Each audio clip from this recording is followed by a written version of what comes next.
नदिया खातून सदबानो आए और शहीदों के ऊपर अपना तराजू पेश करें।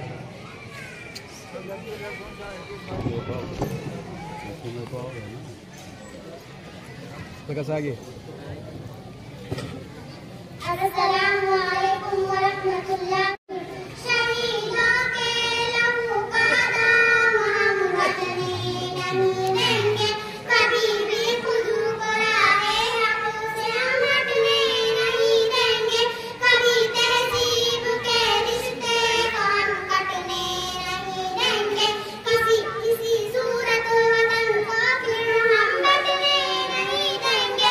ये जिसकी एकता पहचान हमारा देश भारत है, हमारी आन हमारी शान हमारा देश भारत है, सभी अहले वतन की जान हमारा देश भारत है।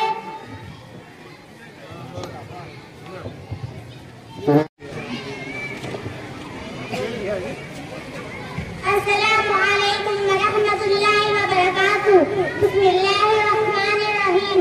मस्कन है हमारा तू, जहाँ तुझ पे रहेंगे, हम देंगे लहू अपना, फिर तुझको सजाएंगे।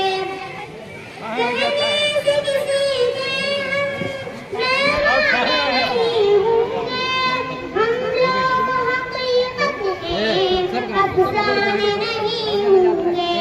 भारत है वतन अपना, न हराए न पाएंगे, हम देंगे लहू अपना, फिर तुझको सजाएंगे। मोहम्मद आने